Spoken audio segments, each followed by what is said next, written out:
अस्सलामुअलैकुम। जियो election cell से मैं हूं सारा इलियास। मुल्क में इलेक्शन 2024 की सरगर्मियां जोशो खरोश से जारी हैं और ये इलेक्शन इस लिहाज से भी अहम है कि इसमें पहली बार जनरल सीटों पर खवातीन की खासी बड़ी तादाद शरीक हो रही है। इलेक्शन कमीशन में जमा कराए गए 28,626 कागजात नामजदगी में से 11% तादाद खवातीन की है, जो कि माजी के मुकाबले में काफ़ी ज़्यादा है। इनमें पंजाब से 48%, सिंध से 22%, खैबर पख्तूनख्वा से 18% और बलूचिस्तान से 9% कागजात नामजदगी खवातीन उम्मीदवारों के हैं, जो खवातीन के इंतखाबी अमल में शिरकत के हवाले से एक मुस्बत इजाफा है। आज जिन हलकों की हम बात करने जा रहे हैं उनमें भी चंद अहम मुकाबलों में खवातीन सियासतदान शामिल हैं। तो प्रोग्राम के पहले हिस्से में हम सुहेल वड़ाई साहब से मुल्तान डिवीज़न के सियासी मंजरनामे और अहम उम्मीदवारों के बारे में पूछेंगे। एक जानिब कुरैशी गिलानी ख़ानदानों के दरमियान मुकाबला होगा, तो दूसरी जानिब जहांगीर तरीन और तहमीना दौलताना जैसे मारूफ चेहरे इंतखाबी दौड़ में शामिल हैं। सुहेल साहब, आपकी तरफ आते हैं। बहुत शुक्रिया आपके वक्त का। ये बताइएगा कि मुल्तान डिवीज़न में खानेवाल की बात करें तो यहाँ कौन सा हल्का अहम है जहाँ बड़ा मुकाबला मुतवक्के है? ये NA 144 है, कबीर वाला खानेवाल, और यहाँ से इस दफ़ा सैयद आबद हुसैन इमाम जो हैं वो आज़ाद उम्मीदवार के तौर पे उतारे गए हैं। ये सैयद फ़ख्र इमाम के बेटे हैं जो इस दफ़ा ख़ुद इलेक्शन में हिस्सा नहीं ले रहे, और ये आबिद हुसैन जो हैं इनकी वालदा आबदा हुसैन हैं जो कि ज़िला कौंसल जंग की जो थी वो सरबराह रहीं। इसके अलावा वो वफाकी वज़ीर रहीं, सफ़ीर रहीं अमेरिका में पाकिस्तान की सियासत में बड़ा उनका किरदार था। आबदा हुसैन के वालिद और आबद हुसैन इमाम के नाना कर्नल आबद हुसैन का भी जंग की सियासत में बड़ा किरदार था, और 1970 के इलेक्शन में वो हार गए थे और कुछ ही अरसे बाद उनकी डेथ भी हो गई थी। इस शिकस्त की वजह से वहाँ उस ज़माने में JUP होती थी, जमीयत उलमाए पाकिस्तान, वो जीत गई थी। और इनके मुकाबले में ये फ़ख्र इमाम फैमिली जो है ये कितालपुर के रहने वाले हैं, इनको सैयद ऑफ कितालपुर भी कहते हैं। और इनके मुकाबले में रज़ा हयात हिराज खड़े हैं आज़ाद। ये इकबाल हिराज साहब रवायती तौर पर सैयद फैमिली के मुखालिफ रहे हैं, उनके जानशीन हैं रज़ा हयात हिराज। वो इस दफ़ा वो भी आज़ाद इलेक्शन जो है वो लड़ रहे हैं। और दूसरी तरफ मखदूम सैयद मुख्तार हुसैन शाह साहब मुस्लिम लीग नून के उम्मीदवार हैं। मुख्तार हुसैन शाह साहब जो हैं ये भी सैयद के इनके रिश्तेदार हैं, सैयद ऑफ कितालपुर के। दूसरी तरफ वो फैसलाबाद के मखदूम सैयद नज़र हुसैन शाह साहब के भी रिश्तेदार हैं, तो पुरानी पीर फैमिली है ये भी। तो दूसरी तरफ पीपल्स पार्टी ने यहाँ से मोहम्मद ज़मान को टिकट दिया है, तहरीक लबैक ने मोहम्मद मुश्ताक को, और जमात इस्लामी ने मंजूर हुसैन को टिकट दिया है। अब सैयद फैमिली भी एट स्टेक है, कितालपुर की सैयद फैमिली, अगरचे उनके अंदर पिछले इलेक्शन से सुलह हो चुकी है और पहले जो फैमिली के अंदर इख्तलाफ था वो काफ़ी हद तक ठीक हो चुका है, अब मुत्तहिद हैं।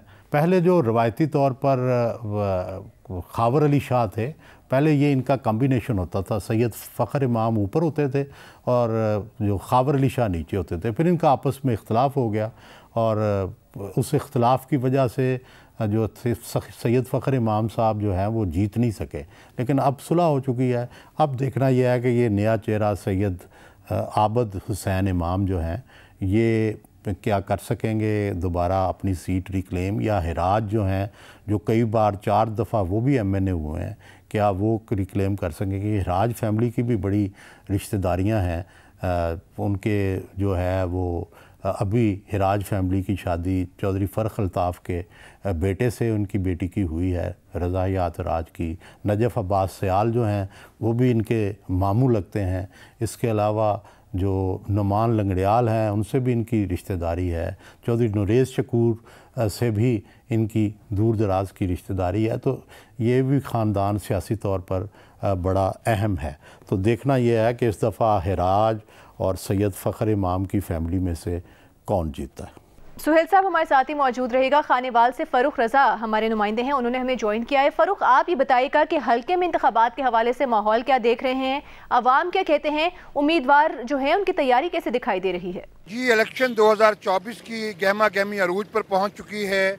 उम्मीदवारान अपने वोटर्स को मोबिलाइज करने के लिए इंतखाबी रैलियाँ, जलसे जुलूस और कॉर्नर मिर्ज मुनक्किद कर रहे हैं। दूसरी जानिब जोड़ तोड़ की सियासत भी अरूज पर है और अपने मुखालिफ ग्रुपों को अपना साथी बनाने के लिए उम्मीदवार शब रोज़ कोशा हैं। मैं इस वक्त ज़िला खानेवाल की तहसील हल्का NA 144 के अंदर मौजूद हूँ, जहाँ पर कौमी असम्बली के नशिस्त पर 13 उम्मीदवार हिस्सा ले रहे हैं। इस हल्के में वोटर्स की तादाद 4,63,000 है, जिनमें से मर्द वोटर्स 2,49,000 और ख़वातीन वोटर्स 2,13,000 हैं।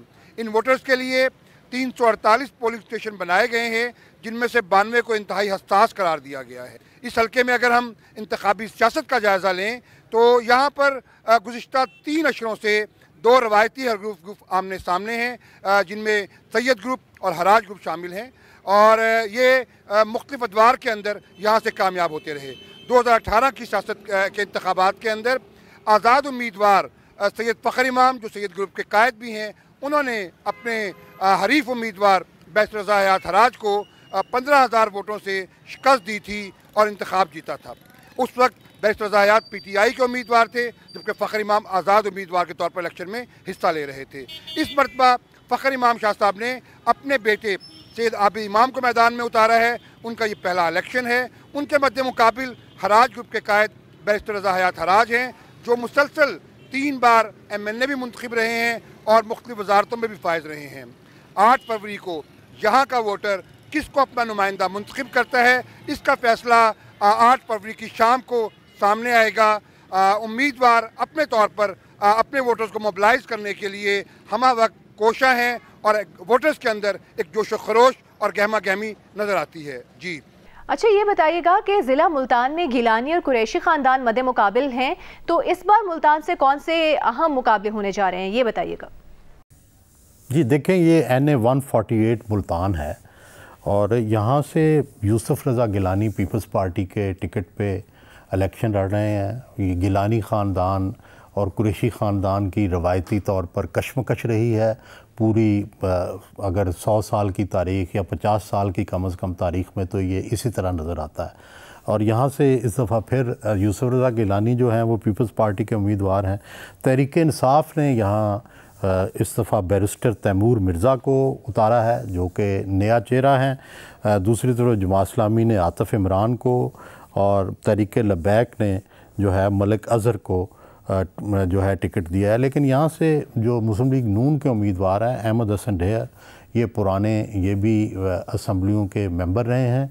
अहमद हसन ढेर जो हैं वो इससे पहले 2 मरतबा MPA भी रह चुके हैं, MNA भी रह चुके हैं। पहले पीपल्स पार्टी में होते थे और उस वक़्त यूसुफ रज़ा गिलानी के साथी होते थे।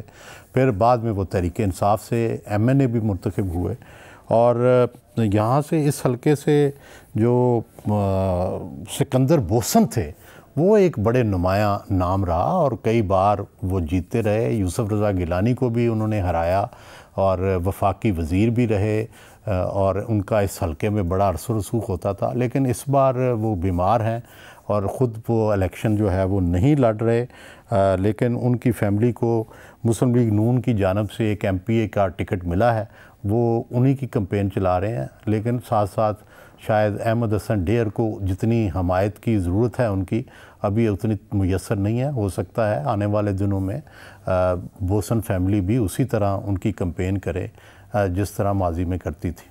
मुल्तान ही की दूसरी एक कॉन्स्टिट्यूंसी है NA 151 मुल्तान। यहाँ से तहरीक इंसाफ के उम्मीदवार हैं महर बानो कुरैशी, जो कि शाह महमूद कुरैशी साहब की बेटी हैं। शाह महमूद कुरैशी साहब गवर्नर सजाद कुरैशी के बेटे हैं। इससे पहले सादिक कुरैशी भी इस फैमिली के जो हैं वो चीफ मिनिस्टर रहे। सजाद कुरैशी साहब गवर्नर पंजाब रहे। तो इस फैमिली की भी पुरानी बहुत हिस्ट्री है तारीख़ी तौर पर, सियासी तौर पर, और इससे भी बहुत पहले जाएं तो ये इस फैमिली को ये एज़ाज़ भी हासिल है कि ये शेखुल इस्लाम भी रहे पूरे बरे सग़ीर के, पूरे मुल्क के, और सोरवर्दी सिलसिला है, रूहानी गद्दी है, बहाउद्दीन ज़करिया और शाह रुकन आलम की दोनों गद्दियों के ये फैमिली जो है कस्टोडियन है। और दूसरी तरफ गिलानी फैमिली भी रूहानी ख़ानदान है और मूसा पाक के ये जानशीन हैं। यहाँ से यूसुफ रज़ा गिलानी के बड़े मुतहरक बेटे सैयद मूसा गिलानी जो हैं वो इलेक्शन जो है वो पीपल्स पार्टी की तरफ से लड़ रहे हैं सैयद अली मूसा गिलानी, और दूसरी तरफ मुस्लिम लीग नून ने अब्दुल गफ़ार डोगर को मैदान में उतारा है। अब्दुल गफ़ार डोगर ने एक अपना हल्का असर जो है वो बनाया है और उनका भी एक वोट बैंक है। और अब देखना यह है कि क्या ये पुरानी रिवायती फैमिलियाँ कुरैशी गिलानियों के मुकाबले में क्या डोगर कोई डेंट डाल सकेंगे या अपनी पोजीशन जो है वो बना सकेंगे। यहाँ से जमात इस्लामी ने भी मोहम्मद बिलाल साहब को टिकट दिया है और तहरीक लबैक ने इरशाद बाबर जो है उनको टिकट दिया है। अब्दुल गफ़ार डोगर 2013 में MNA भी रह चुके हैं, लेकिन 2018 में वो हार गए, लेकिन मुतहर्रिक रहे। और मेहरबानो कुरैशी जो हैं वो ज़िमनी इलेक्शन लड़ी थी लेकिन जीत नहीं सकें। और इसी तरह सैयद अली मूसा गिलानी जो हैं वो एक मरतबा कौमी असम्बली के रुकन मुंतखब हो चुके हैं और बड़ा उनका मुतहर्रिक जो है अपने वालिद के ज़माने में भी जब वो वज़ीर आज़म थे बड़ा मुतहर्रिक किरदार रहा है। ठीक है, मुल्तान का रुख करते हैं। वहाँ से हमारे ब्यूरो चीफ शहादत हुसैन हमारे साथ मौजूद हैं। शहादत हुसैन, आप बताइएगा इन्हीं दोनों हलकों की सूरत हाल के हवाले से इन दोनों हलकों में आज़ाद उम्मीदवारों की पोजीशन कितनी मुस्तहकम नज़र आ रही है और सियासी जमातों की कैंपेन के हवाले से भी आगाह कीजिएगा। जी बिल्कुल, मुल्तान में इस वक्त इलेक्शन कम्पेन जो है वह ज़ोरों शोरों के ऊपर जारी है। मुल्तान में भी अब इलेक्शन कम्पेन जो है और उम्मीदवारों की जानिब से इलेक्शन जो है वो अरूज पर पहुंच चुकी है इस वक्त कम्पेन उनकी। तो लोग बड़ी तादाद में अब बाहर भी निकल रहे हैं, जलसे हो रहे हैं, रैलियाँ निकाली जा रही हैं, मुख्तलिफ उम्मीदवारों की जानिब से कॉर्नर मीटिंग्स जो हैं वो की जा रही हैं। तो लोग भी अब उनमें बड़ी तादाद में शिरकत कर रहे हैं। अच्छा, इसके अलावा यहाँ पर जो ज़्यादा देखने में आ रहा है कि कम्पेन किस तरह की चल रही है, तो उसमें जहाँ कॉर्नर मीटिंग्स, जुलूस, रैलियाँ वगैरह हो रही हैं, वहाँ पर सोशल मीडिया का इस्तेमाल जो है वो बहुत ज़्यादा किया जा रहा है। चाहे वो फेसबुक की शक्ल में हो, चाहे वो टिकटॉक की शक्ल में हो, चाहे व्हाट्सएप की शक्ल में हो। तो इस दफ़ा हमने ये देखने में आया है कि सोशल मीडिया का जो है इस इलेक्शन कम्पेन में काफ़ी अहम किरदार रहा है और लोग अपने सोशल मीडिया को काफ़ी एक्टिव कर रहे हैं। जहाँ तक बात की जा रही है आज़ाद उम्मीदवारों की, तो आज़ाद उम्मीदवारों की कम्पेन हमें नज़र तो आ रही है, लेकिन वो इस कदर मुस्तहकम नहीं है कि बड़े जो उम्मीदवार हैं, बड़ी पार्टियों के उम्मीदवार हैं, उनका वो मुकाबला कर सकें। क्योंकि NA 148 की मैं बात कर रहा हूँ तो वहाँ पे साबिक वज़ीर आज़म और पीपल्स पार्टी के उम्मीदवार यूसुफ रज़ा गिलानी उम्मीदवार हैं यहाँ पे पीपल्स पार्टी की जानिब से, जबकि मुस्लिम लीग नून की जानिब से अहमद हुसैन डेहड़ हैं जो पहले PTI की तरफ से यहाँ पे MNA भी रह चुके हैं, अब वो मुस्लिम लीग नून में शामिल हुए, जबकि तहरीक इंसाफ की जानिब से बैरिस्टर तैमूर महे हैं। तो इनके दरमियान काफ़ी कांटे का मुकाबला है, लेकिन जो लोगों की राय है, जो शहरियों की राय है कि वहाँ पर जो ये ज़्यादातर इलाका दही और कुछ शहरी है, लेकिन ज़्यादातर दही इलाका है, तो यहाँ पर ज़्यादातर बिरादरीज़म जो है वो बहुत ज़्यादा काउंट होता है। तो बोसन बिरादरी के बहुत सारे लोग जो हैं वो गिलानी ख़ानदान को के हक़ में दस्तबदार भी हो चुके हैं, उनकी हिमायत का ऐलान भी कर चुके हैं। बहुत सारे लोग अहमद हुसैन डेहड़ के साथ भी मिल चुके हैं, तो उसके साथ भी इसी तरह बैरिस्टर तैमूर के भी दावा किया है कि थईम बिरादरी और दीगर बिरादरियाँ जो हैं वो उनके साथ मिल चुकी हैं। तो यहाँ काफ़ी कांटेदार जो है मुकाबला देखने में आ रहा है, लेकिन इलाके में यूसुफ रज़ा गिलानी की सूरत हाल जो है वो काफ़ी बेहतर बताई जा रही है। अच्छा शहादत हुसैन, हल्का NA 151 के बारे में भी बताइएगा, यहाँ पर क्या सूरत हाल बनती दिखाई दे रही है? जी, NA 151 मुल्तान का जो है वो देही हल्का शुमार किया जाता है। ये कादरपुर रामा वाली साइड हो गई, मखदूम रशीद साइड हो गई, बुदलस्तान, तो और इस तरफ के इलाके जितने भी देही इलाके हैं मुल्तान के, वो तमाम के तमाम 151 में शुमार किए जाते हैं। यहाँ पर ज़्यादातर जो वोट निकलता है वो मुस्लिम लीग नून का निकलता है, लेकिन पिछली दफ़ा हमने देखा कि तहरीक इंसाफ ने भी यहाँ पर बड़े मार्जिन यहाँ पर हासिल किया था, बड़ा वोट हासिल किया था। तो मुस्लिम लीग नून की जानिब से अगर बात की जाए तो अब्दुल गफ़ार डोगर यहाँ पर उम्मीदवार हैं जो साबिक MNA भी रह चुके हैं। पीपल्स पार्टी के यूसुफ रज़ा गिलानी के बेटे अली मूसा गिलानी हैं, वो भी साबिक ज़िमनी इलेक्शन में वो भी MNA रह चुके हैं। जबकि तहरीक इंसाफ की जानिब से शाह महमूद कुरैशी की बेटी मेहरबानो कुरैशी हैं जो जिन्होंने ज़िमनी इलेक्शन में तकरीबन 80 से 85 हज़ार जो है वोट हासिल किए थे। तो यहाँ एक बड़ा और अच्छा तगड़ा मुकाबला जो देखने में आ रहा है। लेकिन अवाम का रुझान जहाँ पर बात की जाती है कि अवाम का रुझान किस तरफ है, तो दही इलाका है देही इलाके में ज़्यादातर जो रुझान चल रहा है वो मुस्लिम लीग नून की तरफ लोगों का चल रहा है, और मलिक अब्दुल गफ़ार डोगर जो हैं वो डोर टू डोर भी कैंपेन कर रहे हैं, लोगों के मसले मसाइल भी हल करते हैं, पंचायत वाला फ़ैसला भी वो करते हैं, दीगर भी इस तरह के फ़ैसले वो करते हैं, और उनकी बरादरी वहाँ पर बहुत ज़्यादा है। जबकि मूसा गिलानी की पोजीशन भी काफ़ी बेहतर बताई जा रही है, क्योंकि मूसा गिलानी 2022 में जो ज़िमनी इलेक्शन हुआ था उसमें PDM की जानिब से मुश्तरका उम्मीदवार थे और उन्होंने 1,16,000 वोट हासिल किए थे, और यहाँ पर MNA भी रह चुके हैं। तो यहाँ पर भी इंतखाबी मुहिम जो है काफ़ी ज़ोरों के ऊपर है, क्योंकि तीनों उम्मीदवार बड़े तगड़े उम्मीदवार हैं और सियासी बैकग्राउंड भी रखते हैं, और उनके पेरेंट्स जो हैं वो भी सियासी बैकग्राउंड रखते हैं। तो यहाँ पर एक अच्छे और बड़े तगड़े की जो मैच है उसकी तवक्को की जा रही है। बहुत शुक्रिया आपका शहादत हुसैन, आपने हमें अपडेट किया। यहाँ पर एक ब्रेक लेते हैं और ब्रेक के बाद मज़ीद अहम इंतखाबी मुकाबलों की बात करेंगे। हमारे साथ रहिएगा।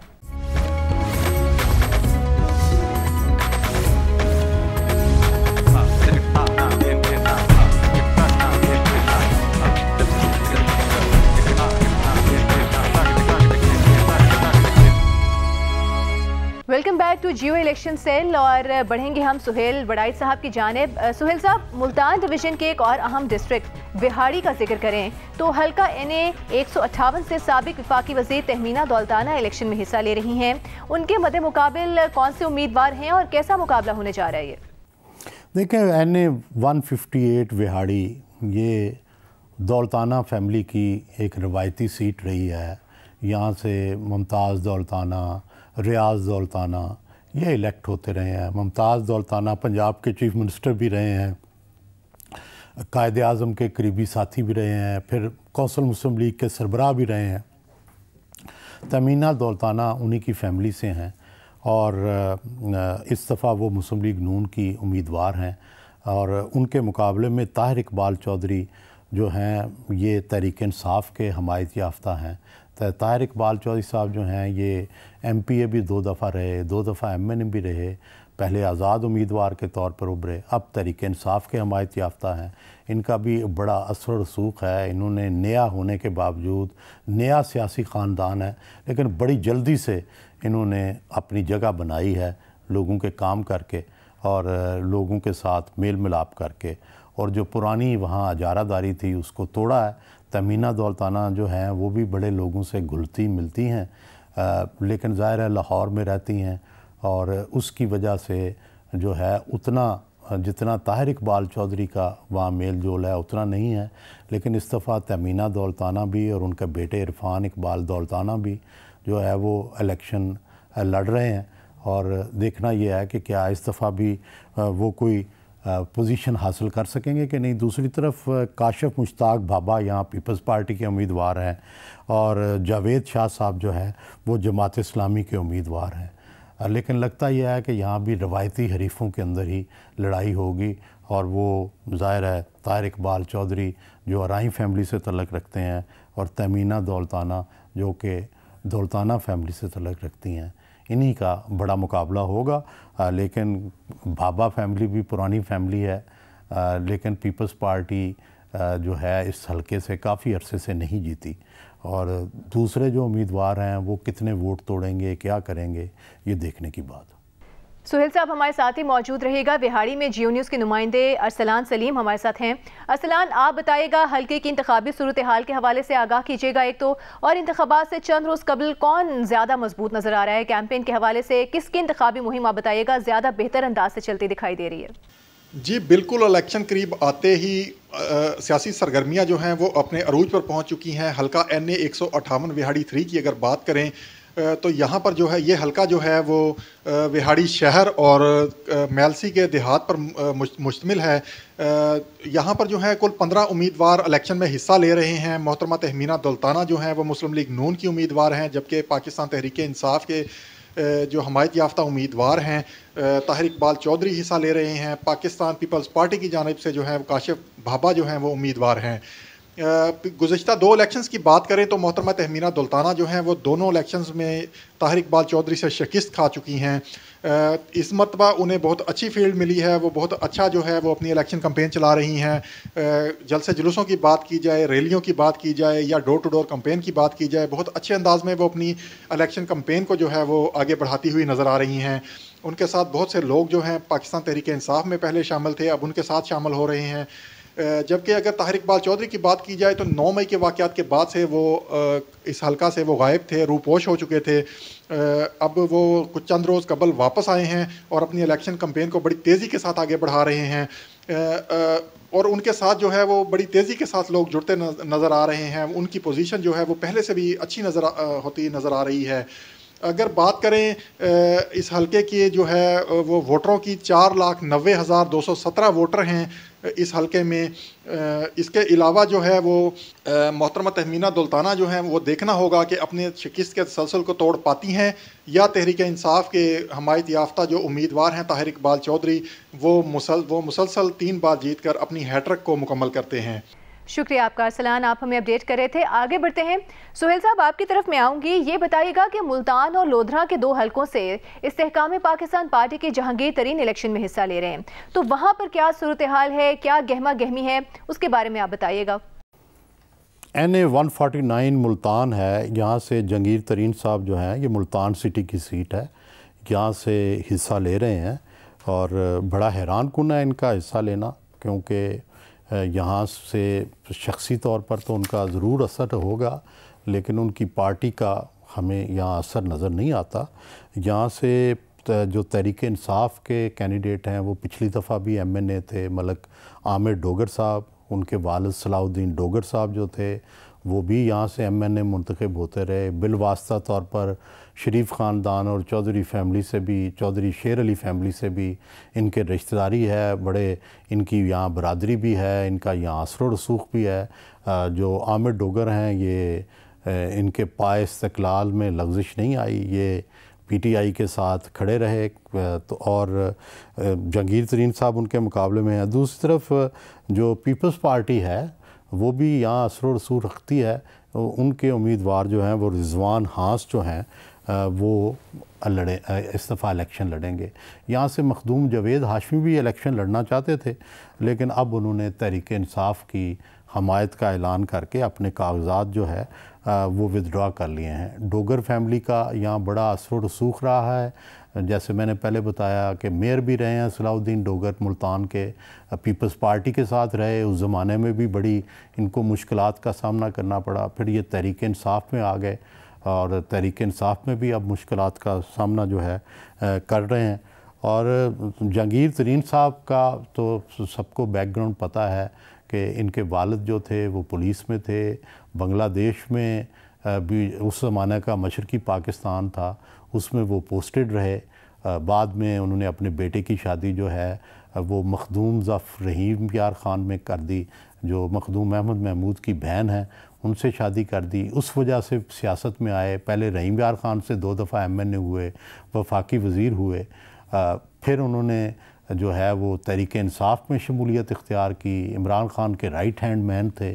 फिर उनसे भी इख्तलाफात हो गए जब वज़ीर आज़म बने, और उसके बाद मुश्किलात का शिकार रहे। कई उनकी इंक्वायरियाँ हुई और अब जो है वो 2 हलकों से इलेक्शन लड़ रहे हैं, लोधरा से भी और मुल्तान से भी। अब देखना यह है कि क्या he can make to assembly, और अगर वो असम्बली में जाते हैं तो उनका फिर सियासी किरदार क्या होगा। कम अज़ कम वो वफाकी वज़ीर तो ज़रूर ही बनेंगे।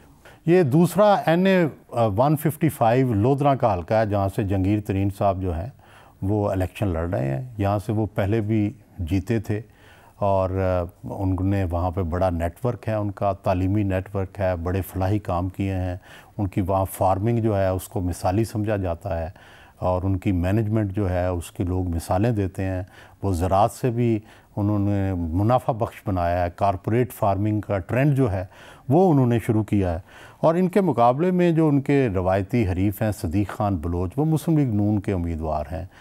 बड़ी कोशिश की गई कि कोई इस बारे में मुफाहमत हो जाए, लेकिन जो अब्दुर्रहमान कांजू जो कि इस लोधरा में अपने ग्रुप के हेड हैं, वो अड़ गए और उन्होंने सदीक़ ख़ान बलोच को ही टिकट जो है वो दिलवा के छोड़ा। और यूँ यहाँ पर IPP और मुस्लिम लीग नून की मफाहमत जो है वो नहीं हो सकी। यहाँ से तहरीक इंसाफ ने पहले खड़ा किया था पीर इकबाल शाह को, कुरैशी को, लेकिन वो जो हैं वो जहांगीर तरीन साहब के हक़ में बैठ गए, दस्तबरदार हो गए, जिसके बाद अब PTI ने यहाँ से इफ़्फ़त ताहिरा जो है उनको खड़ा किया है। और अब देखना यह है कि जहांगीर तरीन और सदीक बलोच का तो एक रवायती मुकाबला है। क्या इसमें जो PTI है जहांगीर तरीन से उनको ख़ास जो है मुखालफत है, क्या वो उसमें कुछ डंड डाल सकेगी? सदीक बलोच को कितना फ़ायदा होगा, जहांगीर तरीन को कितना फ़ायदा होगा? इफ़्फ़त ताहिरा नया चेहरा है, क्या वो कोई इस हवाले से कोई रोल अदा कर सकेंगी? जहांगीर तरीन साहब का अपना सोशल मीडिया भी बड़ा स्ट्रॉन्ग है, जैसा कि उनका नेटवर्क भी बड़ा स्ट्रॉन्ग है, लेकिन अब देखना यह है कि जो नून लीग है, सदीक बलोच की एक रवायती वहाँ पर बरादरी और धड़ा है, जो जिसको हेड कांजू ग्रुप कहलाता है ये, तो वो भी उनके साथ है। तो अब क्या जहांगीर तरीन इस सूरत हाल में अपनी सीट निकाल पाएंगे? और दूसरी तरफ सदीक बलोच जो हैं, जिनको बड़ा घमंड भी है कि मैं यहाँ से जीता हुआ हूँ पहले, तो वो अपना मकाम बना सकेंगे या फिर PTI जो है वो भी कोई रोल जो है हासिल कर सकेगी। ठीक है सुहेल साहब, आप हमारे साथ ही मौजूद रहेगा। शहादत हुसैन की तरफ चलते हैं। शहादत, आप चूंकि मुल्तान शहर में मौजूद हैं, ग्राउंड पर हैं, आप लोगों की राय के हवाले से हमें आगाह कीजिएगा। इंतखाबी माहौल कैसा है यहाँ पर? मुल्तान में NA 149 ये मुकम्मल तौर पर मुल्तान शहर का हल्का है। इसमें डेरा अड्डा, नवा शहर चौक, खानेवाल रोड, चौक कुम्हारा वाला, शाहरुख ने आलम कॉलोनी और दीगर गुलगश्त का एरिया जितना भी है सारा, वो सारे का सारा 149 में आता है। तो जहांगीर तरीन यहाँ पे इस्तेकाम पार्टी की तरफ से भी उम्मीदवार हैं और मुस्लिम लीग नून की तरफ से सीट एडजस्टमेंट हुई है, तो ये मुस्लिम लीग नून की तरफ से भी उम्मीदवार हैं। जबकि उनके मद्दे मुकाबिल मलिक आमिर डोगर हैं जो चीफ व्हिप भी रहे हैं तहरीक इंसाफ की जानिब से। तो इनके दरमियान काफ़ी बड़ा और तगड़ा मुकाबला होगा, क्योंकि मलिक आमिर डोगर हैं तकरीबन 2018 में इनके 1,24,000 वोट लेके ये कामयाब हुए थे, जबकि इनके मुद्दे मुकाबिल जो हैं तकरीबन 80 से 85,000 मुस्लिम लीग नून के उम्मीदवार ने वोट हासिल किए थे।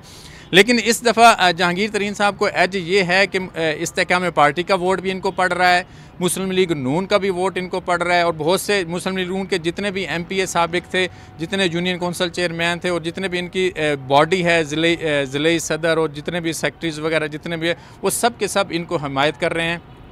इसके अलावा तहरीक इंसाफ के साबिक जो MPA थे ज़हीरुद्दीन अलीज़ई, उन्होंने भी इस्तेहकाम पार्टी के जो जहांगीर तरीन है इनकी हिमायत का ऐलान किया है। ना सिर्फ उन्होंने बल्कि उनके जितने भी नीचे यूनियन कौंसिल चेयरमैन थे, कौंसलर्स थे और जितने भी उनके हमायदीन हैं और जितने भी उनके जानने वाले थे, तमाम के तमाम लोगों ने जहांगीर तरीन की हिमायत का ऐलान किया है। तो यहाँ पर भी काफ़ी बड़ा और तगड़ा मुकाबला होगा, लेकिन बताया यही जा रहा है कि सूरत हाल काफ़ी बेहतर है और बड़े मुकाबले की यहाँ पर तवक्को की जा रही है। जी ठीक है शहादत, आपने हमें अपडेट किया। जहांगीर तरीन के बारे में बात की जाए तो वो मुल्तान के मुल्तान डिवीज़न के ज़िला लोधरा से भी अपनी किस्मत आजमाई कर रहे हैं।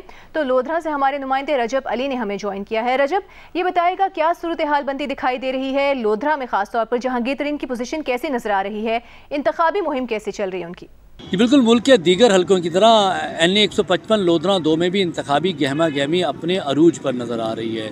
हल्के में मुस्लिम लीग नून, पाकिस्तान पीपल्स पार्टी और इस्तेकाम पाकिस्तान पार्टी के उम्मीदवारों समेत कुल 17 उम्मीदवार इस हल्के में इलेक्शन में हिस्सा ले रहे हैं। NA 155 वो वाहिद हल्का है जिसमें मुस्लिम लीग नून के उम्मीदवार सदीक बलोच के हर हाल में जहांगीर तरीन के मद्दे मुकाबल इलेक्शन लड़ने और पार्टी के सामने डट जाने पर मुस्लिम लीग नून और इस्तेकाम पाकिस्तान पार्टी में सीट एडजस्टमेंट ना हो सकी। लेकिन इसके बावजूद जहांगीर तरीन ने हार जीत को पसे पुश्त डालते हुए NA 155 जिसने उन्हें 2015 के ज़िमनी इलेक्शन में सदीक बलोच के मद्दे मुकाबल तकरीबन 38,000 से ज़ायद वोटों से फतह दिलवाई थी, से इलेक्शन लड़ने का फैसला किया। जहांगीर तरीन काफ़ी अरसे से सियासत और अपने हल्के से कट चुके थे। इलेक्शन शेड्यूल के बाद उनका ये ख्याल था कि वो NA 155 से मुस्लिम लीग नून से सीट एडजस्टमेंट कर लेंगे और सदीक बलोच को दस्तबरदार करवा लेंगे। लेकिन सदीक बलोच बलोच हर किस्म का प्रेशर बर्दाश्त कर गए, अपनी जमात के सामने डट गए। सदीक बलोच का ये 13वां इलेक्शन है जिनमें से वो 10 इलेक्शन जीत चुके हैं।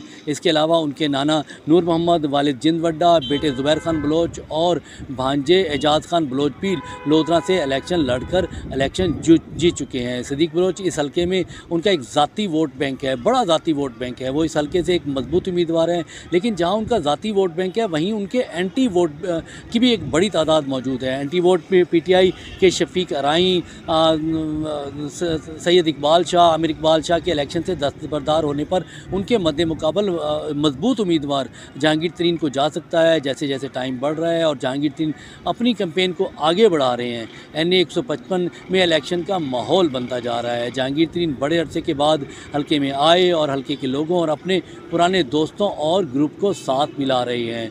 PTI की यहाँ पर बात करते हैं तो ज़िला भर में बार बार टिकटों की तब्दीली से PTI के रहनुमाओं शफीक अराई, इकबाल शाह और आमिर इकबाल के इलेक्शन से दस्तबरदार होने के बाद इफ़त सोमरो को PTI का टिकट मिला है, जो कि हल्के की सियासत में एक नया चेहरा है। उनका ज़ाती वोट बैंक नहीं है और उनके उम्मीदवार बनने से पार्टी वोट 3 हिस्सों में तकसीम हो सकता है, जिसका फ़ायदा जहांगीर तरीन और या सदीक बलोच उठा सकते हैं। जी बहुत शुक्रिया आपका रजब। एक ब्रेक लेते हैं यहाँ पर, ब्रेक के बाद वापस आएंगे, मज़ीद भी बात करेंगे, हमारे साथ रहिएगा।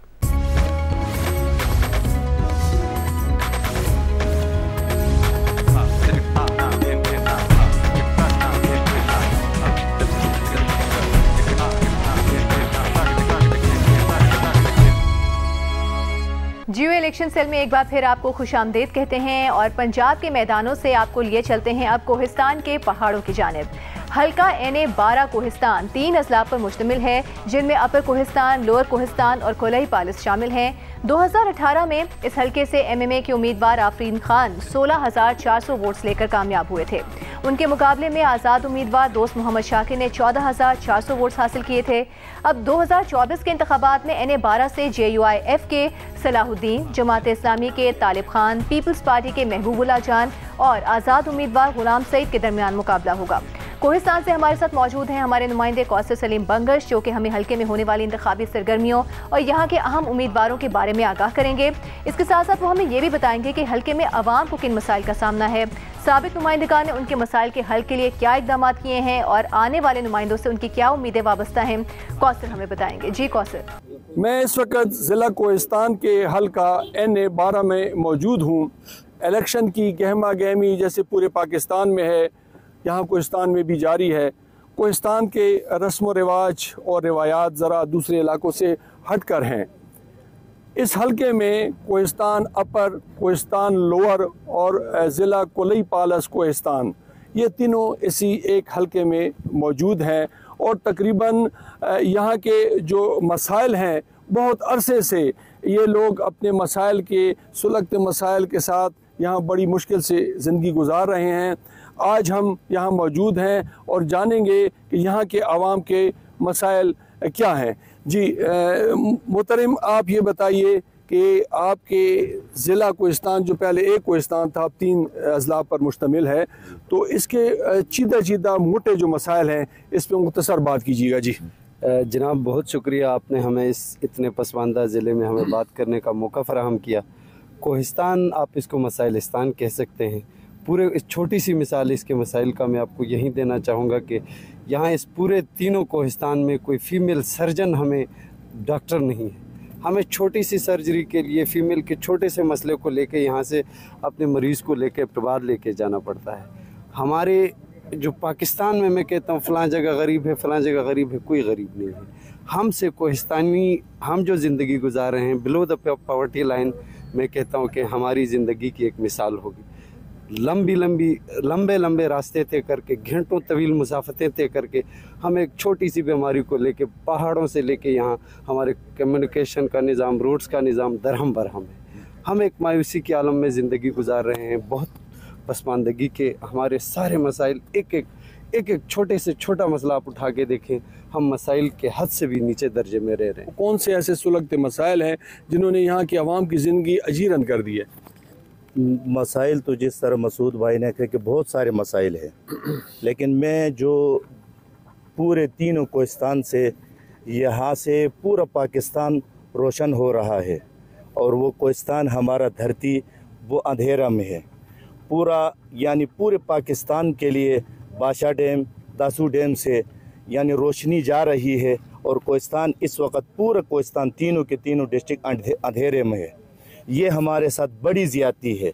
ये आज नहीं, तकरीबन 2005 से लेकर 2023 तक ये मसाइल वापडा के साथ जो भी मुआहदे होते हैं, जो भी चाहे निजी महफिल में हो, चाहे बड़े वज़ीर आज़म के लिहाज से हो या किसी वज़ीर के लिहाज से हो, कोई भी मुआहदा हो, वापडा का कोई भी मुआहदा अभी पाए तकमील तक नहीं पहुंचा है। ये हमारे साथ, ये हमारे पूरे कोहिस्तानियों के साथ ये जुल्म हो रहा है। तो बुनियादी मसला ये है कि कोहिस्तान अंधेरे में डूबा हुआ है और पूरा पाकिस्तान यहाँ कोहिस्तान से रोशन हो रहा है। तो मेरी सबसे बुनियादी आने वाले तमाम कैंडिडेट्स, चाहे सूबाई हो चाहे कौमी हो, हमारी तमाम कैंडिडेट से और तमाम जो भी नुमाइंदा आ जाए, जो भी जिस जमात से आ जाए, हमारे उससे दरख्वास्त ये है कि हमारे इस मसले को हल कर जाए। सलीम भाई, हमसे ज़्यादा शायद आप जानते होंगे कोहिस्तान के मसाइल को, क्योंकि आप कई बार यहाँ आ चुके हैं। हमारे यहाँ कोई एजुकेशन हो, सेहत हो या मवासिलात हो, यहाँ कोई भी सिस्टम यानी कि सही तरह का बनाया गया है और न काम कर रहा है।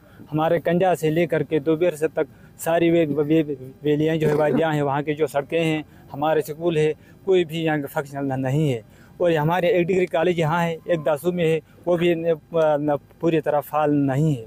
और न वहाँ कोई स्टाफ है और न वहाँ कोई सहूलियात है कि हमारे तलबा यहाँ पढ़ सकें। हमारे चाहे वो बच्चों का स्कूल हो या बच्चों का, वहाँ पर पूरे असातिज़ा अच्छी तरह उनका न उनका पूरा स्टाफ है और न वो पूरी तरह वो ड्यूटी कर रहे हैं। बताइएगा कि ज़िला लोअर कोहिस्तान, ज़िला अपर कोहिस्तान और कोलई पालस कोहिस्तान के क्या क्या मसाइल हैं? बिस्मिल्लाहिर्रहमानिर्रहीम। जहाँ तक मसाइल की बात है तो मैं समझता हूँ कि सारे मसाइल ही है यहाँ पर, और कुछ भी आपको नज़र नहीं आएगा मसले के सिवा। और इसमें जो मेन चीज़ें हैं वो है सड़कें, ख़ासकर अस्पताल और तालीम और बिजली। ये जो इंसानी बुनियादी हमारे हुकूक है, इससे हम महरूम हैं और यही हमारे मसाइल हैं। सुना है कि आपके जो जंगलात हैं वो ज़िला कोलई पालस कोहिस्तान के बहुत खूबसूरत जंगलात हैं, लेकिन उनकी हिफाजत का कोई इंतज़ाम नहीं है और कटाई की भी रोकथाम नहीं हो रही। इस हवाले से क्या कहेंगे? बिल्कुल ऐसा ही है और इस पर हम ख़ुद भी यही कोशिश करते हैं कि इसकी रोकथाम हो, लेकिन अभी तक नाकाम है। आपका बहुत बहुत शुक्रिया जो आप आए हमारी मुश्किलात सुनने के लिए। मैं आपका शुक्रिया अदा करता हूँ। मसाइल तो बहुत है। कोहिस्तान आप देखते हैं हर एक तरफ पहाड़ है, बीच में दरिया है। दरिया का फ़ायदा किसको मिलता है? पंजाब सिंध को। हमें इस दरिया से कोई फ़ायदा नहीं है। हमारे बिजली यहाँ से लेते हैं डैम बना करके और पाकिस्तान को फ़ायदा पहुँचाते हैं हुकूमत पाकिस्तान। हम मायूस है, आप भी देख रहे हैं, आप भी सर्वे कर रहे हैं।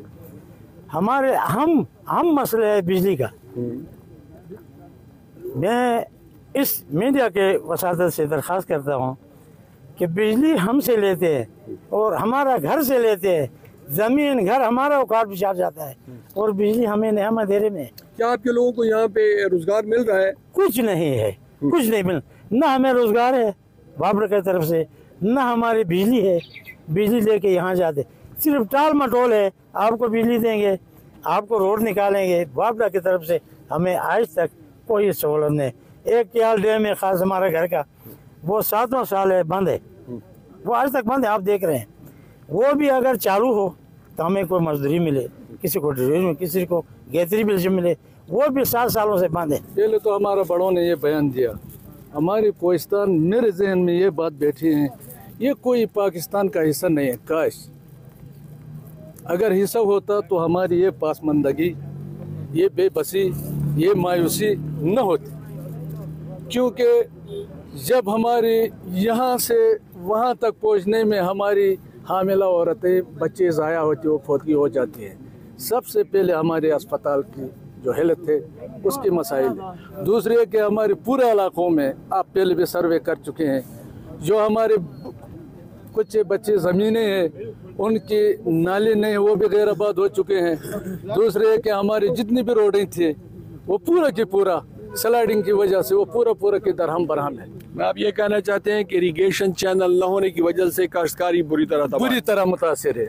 तीसरी बात हमारी ये है कि हमारे इलाके का मसाइल आज तक कोई कितने सालों से हम तरसते रहे हैं कि हमारे इलाके में हमारी इलाका हम अब कोहिस्तान वालों के जहन पे ये बैठे हैं कि काश के हम कोई कश्मीर से आए या इंडिया से आए, क्यों हमारे ये मसाइल हल नहीं होते।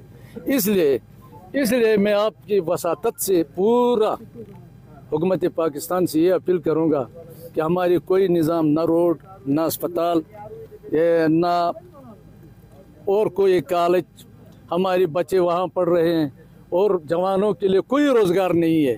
जब डिग्रियाँ हासिल करते वो यहाँ बैठते, जो डिग्रियाँ नहीं है उसके लिए कोई काम नहीं मिलता है। हम सब कोहिस्तान इस बीच में, पहाड़ों के बीच में, हमें कोई रोज़गार नहीं, मेल यहाँ नहीं, कारखाना यहाँ नहीं है। जी, मैं इस वक्त कौमी असम्बली के हल्का NA-12 के पसमानदा तरीन इलाके ज़िला कोलई पालस में मौजूद हूँ। आइए यहाँ के आवाम से पूछते हैं कि उनके क्या मसाइल हैं। जी, आप बताएंगे कि आपके ज़िले के क्या क्या बड़े मसाइल हैं जिनकी वजह से आप लोगों की ज़िंदगी बड़ी मुश्किल में है।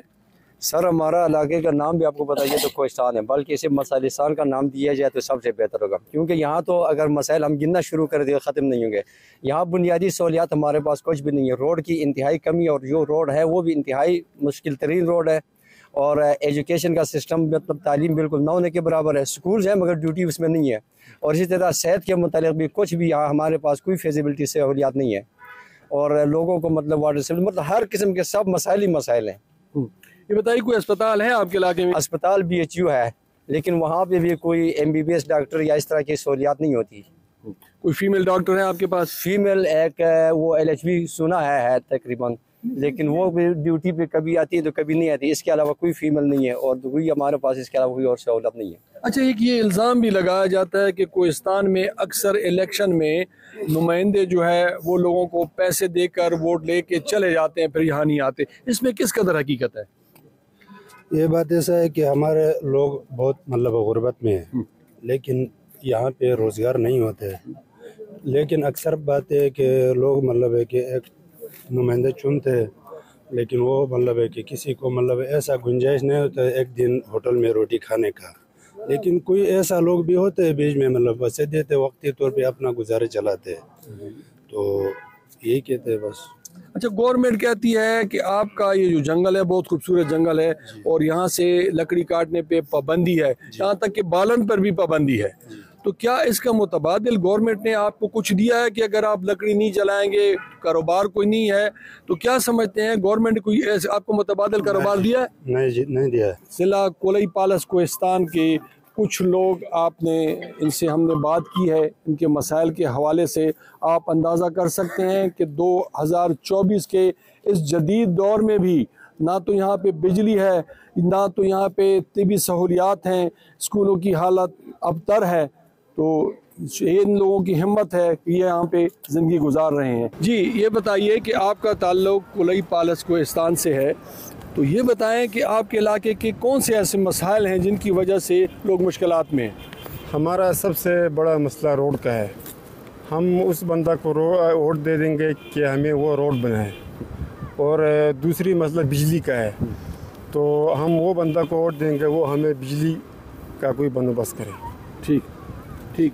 मोहतरम, ये बताइए कि आप कोलई पालस कोहिस्तान के रहने वाले हैं, क्या समझते हैं कि कौन से मसाइल हल हों तो आपकी ज़िंदगी बेहतर हो जाएगी? ये रोड और बिजली, ये हल होगा तो हमारा ज़िंदगी ठीक होगा, छोटे बच्चों का ज़िंदगी भी ठीक होगा और बड़ों का भी ठीक होगा। और अगर रोड नहीं होगा तो हम ये बस पहाड़ में रह जाएंगे। हमारा सबसे पहले ये बात है कि हमारा रोड ठीक होगा। अभी तक रोड तो है नहीं है, और हम जो दर में ऊपर टॉप पर जाते हैं तो हमारा ये गुर्दे का शिकायत आते हैं, फिर वापस आते हैं तो दवाई लेते हैं। ये मसाइल है हमारे के सबसे पहला मसाइल ये हमारा रोडों का है। तकरीबन कितने किलोमीटर लंबा इलाका है जहाँ पे आपके रोड नहीं ये है? तकरीबन कुछ 70-80 किलोमीटर तक है। ये बड़े बड़े दरे हैं। तो आना जाना फिर क्या करते हैं आप लोग? तो बस आना जाना हम ये करते हैं, ऊपर से कोई बंदा बीमार हो गया है तो इससे थोड़ा से ज़्यादा बीमार होते हैं गाड़ी में आकर इधर तक। अगर ऊपर कुछ टॉप में आकर टॉप में कुछ बंदा बीमार हो गया तो कुछ थोड़ा थोड़ा बात किया तो इधर आने तक उसका वो बात भी ख़त्म होते हैं। तो ये हालात है हमारा। हमारे डिस्ट्रिक्ट में कोई ऐसा अस्पताल नहीं है, दवाई या डॉक्टर ऐसा मुहैया नहीं है हर वक्त हमारा ज़रूरत पूरी हो जाए। तो इन 3 चीज़ें हो गए तो हमारा ज़रूरत पूरी हो जाते हैं। सुना है कि आपका जो जंगल है और जो नेचुरल ब्यूटी है कोलई पालस की ये बहुत खूबसूरत है।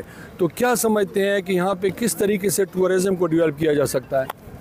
इसके लिए अच्छा नुमाइंदा चाहिए। अगर इसमिली के लिए हमारा नुमाइंदा अच्छा हो तो वो इंशाल्लाह इसको इस मसले को हल करेगी। जी नौजवान आप क्या कहेंगे? मंगेश साहब, सबसे पहले मैं आपका दिल से शुक्रिया अदा करूँगा। इस पसमानदा इलाका आप आए हैं, हमारे मसाइल सुने। जहाँ तक मसाइल की बात करें, कोहिस्तान एक मसालिस्तान है। यहाँ की दास्तान मसाइलों का ख़त्म नहीं होती। जैसा कि हमारे बुज़ुर्गों ने कहा, रोड है, हेल्थ है, एजुकेशन है, दीगर मसाइल हैं जो आप समझते हैं। ये सारे मसाइल से लोग दर बदर हैं। तो इसीलिए हमारे हुकूमत को भी चाहिए कि इस पसमानदा इलाकों को देखें। इसी बात पे मैं इत्तेफाक करूँगा। जी नाज़रीन, मैं इस वक्त ज़िला कोहिस्तान के इलाका पटन में मौजूद हूँ। यहाँ नौजवानों से मालूम करते हैं कि उनके क्या मसाइल हैं। जी आप ज़रा सा तबसरा करेंगे कि यहाँ के नौजवानों के और ख़वातीन के क्या मसाइल हैं? सबसे पहले सलीम साहब आपका शुक्रिया कि आप अपना कीमती वक्त निकाल के कोहिस्तान तशरीफ़ ले आए हैं। कोहिस्तान तो शुरू से मसालिस्तान का एक गढ़ रहा है और ख़ासकर जवानों के हवाले से जवानों को हमेशा कोहिस्तान में एक अंधेरे में रखा गया है। यहाँ पे जो भी बंदा कोहिस्तान में आया है, जिसने जो भी नारा लगाया है, लेकिन जवान को उसने बेग पे रखा हुआ है। मेरे साथ जो ये जवान खड़े हैं, ये तकरीबन कोई 70% जवान यहाँ पे है जो बेरोज़गारी की ज़िंदगी यहाँ पे गुजार रहे हैं। जो भी इस कोहिस्तान से जीत के गया है, जवानों को वरगला के चला गया है, लेकिन आज भी हमारे जवान बेयार व मददगार यहाँ पे खड़े हैं। हमारे कोहिस्तान में बहुत सारी अपॉर्चुनिटीज़ है। आप हेल्थ में जाके देखें, यहाँ पे हेल्थ में इस टाइम भी मैं कहूँगी कि ये डिग्रियाँ लेके बैठे हुए हैं। इनके पास हेल्थ रिलेटेड डिग्रीज़ है, पैथोलॉजिस्ट है, यहाँ पे मेडिकल टेक्नीशियंस यहाँ पे आपको बहुत सारे खड़े नज़र आएंगे। बहुत सारे हमारे डॉक्टर्स हैं वो यहाँ पे खड़े नज़र आएंगे, लेकिन अपॉर्चुनिटीज़ नहीं है यहाँ पे। दूसरी बात, मेरे बैक साइड पे आप देखेंगे इनमें बहुत सारे ऐसे लड़के भी हैं जिन्होंने इंजीनियरिंग की डिग्रियाँ ली हुई है। दासू डैम जो मेगा प्रोजेक्ट्स यहाँ पे कोहिस्तान में दासू और भाषा डैम है, जो ओवरऑल पूरे पाकिस्तान को रोशन कर रहे हैं। बल्कि मैं तो समझ रहा हूँ कि ये ओवरऑल हमारे बाहर की कंट्रीज़ को भी हम इतने एनर्जी देंगे फ्यूचर में कि वो लोग भी रोशन होंगे। लेकिन कोहिस्तान अभी तक अंधेरे में है। ये नौजवान जॉब के लिए जाते हैं तो कोहिस्तानियों के लिए वहाँ पे जॉब के लिए कोई अपॉर्चुनिटीज़ नहीं है। पंजाब से लोग आ जाते हैं, सिंध से उठ के आ जाते हैं, लेकिन एक कोहिस्तान को उसकी सरजमीन पे जॉब का हक़ नहीं दिया जाता है। इसी तरह आप एजुकेशन को देखें, ये लड़के जितने भी हैं ओवरऑल मैं पूरे कोहिस्तान की बात करूँगा, यहाँ सिर्फ पटन की बात नहीं करते हैं। मुख्तलिफ अच्छे अच्छे यूनिवर्सिटी से डिग्री होल्डर्स लड़के बैठे हुए हैं। इनको एजुकेशन में भी कोई भी जगह इनको नहीं मिल रही है। अदक सुल्तान भाई ने ये बातें कही है एजुकेशन के हवाले से। हमारा यह जो कोहिस्तान के यूथ है हमेशा पसमानदा रखा गया है। हमारे जितने भी नुमाइंदगी सन 74 से हमारे कोहिस्तान की बुनियाद रखी गई है। उसके बाद इसकी पसमानदगी में सबसे ज़्यादा किरदार हमारी ये लीडरशिप की रही है, क्योंकि वो हमेशा यूथ को पीछे बैकफुट पे रखती है। हालांकि माशरे में सबसे ज़्यादा जो है यूथ का किरदार रहा है। हमेशा यूथ जब आगे आएंगी तो कौमें आपस में इत्तेहाद व इत्तेफाक और वो इलाका वो एरिया तरक्की करती है। लेकिन हमारे इस नुमाइंदगी में कमज़ोरी होने की वजह से इलाके की तरक्की रुकी है।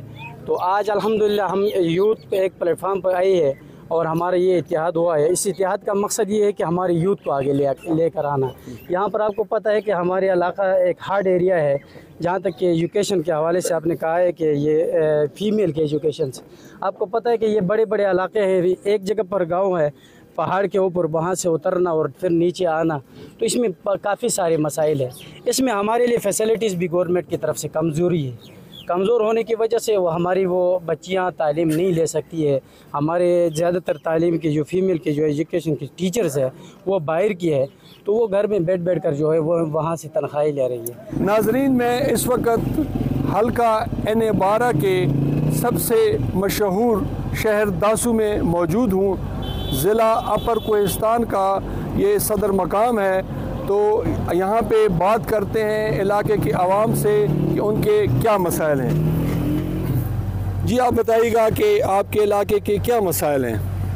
सर, सबसे पहले तो हमारे इलाके का मसाइल, सबसे बड़ा मसाइल जो है वो हमारे हेल्थ के उस सिस्टम से है। हमारे यहाँ पे अगर बीमारी वगैरह कोई ऐसी कोई इमरजेंसी आ जाए तो हमारे लोगों के लिए, हमारी माँओं बहनों को लेके यहाँ से टबाद या पेशावर लेके जाना पड़ता है। तो इस वजह से हमने इस मामले को ख़त्म करने के लिए एक नौजवानों के एक यूथ कम्युनिटी बनाई, उसको उठा के इस मामले को ख़त्म करने के लिए हमने एक मुतफ़िक़ ये उम्मीदवारों को हमने आगे किया है। ये कोहिस्तान जिस दरे में जो रोड नहीं है, सहूलियात में से बुनियादी ज़रूरत में से रोड होना चाहिए हर इलाके में। हमारे जो लोग बीमार होते हैं उनको डेंगू के ऊपर 5-10 घंटे सफ़र करके हम ले आना चाहते हैं। जो कोहिस्तान की पाकिस्तान के लेवल टूरिज़म पर सुपट वादी, जहाँ पे इमरान खान वगैरह भी वहाँ पे आए थे, वहाँ तक आज तक रोड की एक्सेस नहीं है। ये हमारे पूरे कोई सूबाई असम्बली के नुमाइंदे हैं और इलेक्शन कंटेस्ट किए हुए लोग यहाँ पे मौजूद है, हमारे यूथ। तो यहाँ कोहिस्तान में किसी किस्म की सहूलत ही नहीं है। जिस तरह भाई ने बताया, हेल्थ का बहुत बड़ा इशू है, इसके साथ रोड्स का इशू है, इसके साथ एजुकेशन का इशू है, इसके साथ हमारे जो मेगा प्रोजेक्ट्स बन रहे हैं, दासू डैम, बादशाह डैम और साथ में सीपेक, कई सालों से यहाँ पे एक अफवाह चल रही है सीपेक बन रहा है, मगर अभी तक कोहिस्तान से सीपेक नहीं गुजरा। तो ये सारे बहुत से मसाइल हैं जिसको हम समझ रहे हैं कि हमारे नुमाइंदों ने बहुत पहले से हल करने थे, मगर अभी तक नहीं किए। हेल्थ का इशू है, एजुकेशन है, साथ साथ यहाँ पे जॉबलेस नौजवान है, पढ़े लिखे नौजवान है। यहाँ पे रोड्स बिल्कुल न होने के बराबर है। सालाना करोड़ों रुपए नहीं बल्कि अरबों रुपए लगते हैं, मगर आखिर में जाके उसका पुटअप वही ज़ीरो से शुरू हो जाता है। आप कंदिया के रहने वाले हैं। सैलाब में बड़ी तबाही हुई थी कंदिया में, क्या हालात हैं आजकल वहाँ? बिल्कुल वैसा है। 75 किलोमीटर रोड है, वहाँ पे लोगों ने ख़ुद बनाया हुआ है। वो भी ऐसा बनाया कि 2 टायरों की जगह है। हमेशा ज़िंदगी मौत की कश्मकश में वो लोग सफ़र कर रहे हैं। मरीज़ों का कोई हाल नहीं है। वहाँ जो ज़मीनें गई थी उनके लिए आज तक कोई प्रोटेक्शन वाल तक नहीं बना है। हर साल सैलाब आता है, बल्कि हर 5 महीने से बाद सैलाब आता है, और उस सैलाब ने उन लोगों को की जो ज़िंदगी है वो अजीरन कर दी है। बहुत से लोग हिजरत करके जा चुके हैं। बहुत से लोग जो रह रहे हैं यहाँ पे, वो ज़िंदगी और मौत के साथ लड़के यहाँ पे रह रहे हैं। कभी यहाँ पे 75 किलोमीटर रोड अगर 0 पॉइंट से बंद हो जाता है तो आप खुद सोचें कि वो यहाँ से 1 बैग आटा लेके उठा के आखिर तक कैसे जाएंगे। वो फिर 7,000-8,000 सिर्फ मजदूरी देंगे 1 बोरी आटे का, तो उसका 6,000 आपका पहले से 15,000 में आपका आटा वहाँ पे वो कैसे खा के जी सकते हैं। तो एक तरफ से गुर्बत है, एक तरफ से कोई रोज़गार के जो मौके हैं वो मैसर नहीं है, दूसरी तरफ से ज़िंदगी की मुकम्मल तौर पर जो बुनियादी सहूलियात है वो ख़त्म है। किसी किस्म की कोई सहूलियत नहीं। वहाँ पर एक मेगा प्रोजेक्ट का ऐलान हुआ, वज़ीर आला महमूद खान आए थे, लेकिन आज तक उसके ऊपर 1 रुपये का काम नहीं हुआ है। आज तक उसकी फिजिबिलिटी स्टडी कहाँ है, उसकी जो डिज़ाइनिंग है वो कहाँ है। फिर नाले के ऊपर कुछ आए थे कंट्रैक्टर, उन्होंने कहा हम बनाने की कोशिश, वो भी नहीं हुई आज तक। अब कहते हैं फंड्स नहीं है, तो अब फंड्स नहीं है, कल कुछ और ड्रामा लगेगा। लोग वहाँ पे भी परेशान हैं, लोग स्यू में भी परेशान हैं, जो लोग जलकोट दासू में परेशान हैं, लोग हरबन बादशाह में भी परेशान हैं। हर किस्म की परेशानियाँ हर किस्म के लोगों को यहाँ पे है, कोई एक बंदा भी परेशानी से खाली नहीं। नाजरीन, हल्का NA-12 कोहिस्तान के मसाइल के हवाले से आज हमने गुफ्तगू की है। आज के शो के लिए इतना ही। अपने मेज़बान कौसर सलीम बंगश और कैमरामैन अदनान अली को इजाज़त दीजिए। अल्लाह नेगहबान। शुक्रिया आपका कौसर, आप हमें अपडेट कर रहे थे। तो मुल्क में जमहूरियत का सफ़र कुछ रुकावटों और मसाइल के बावजूद जारी है। हमने कई बार इस सफ़र की रफ्तार में कमी या इसे रुकते भी देखा है, लेकिन हर बार ये रुकावटें पाकिस्तानी अवाम के जज्बा जमहूरियत के आगे ढेर हो जाती हैं। हमें उम्मीद है कि आइंदा भी कोई रुकावट इस सफ़र की राह में हायल नहीं हो सकेगी। आज आपने मुल्तान डिवीज़न के सियासी मामला से आगाही हासिल की, जो कई मशहूर सियासी ख़ानदानों की सियासत का मरकज़ है। फिलहाल इलेक्शन सेल से मुझे दीजिए इजाजत। कल आपकी खिदमत में किसी और इलाके के सियासी मामलात और खबरों के साथ हाजिर होंगे। अल्लाह हाफिज।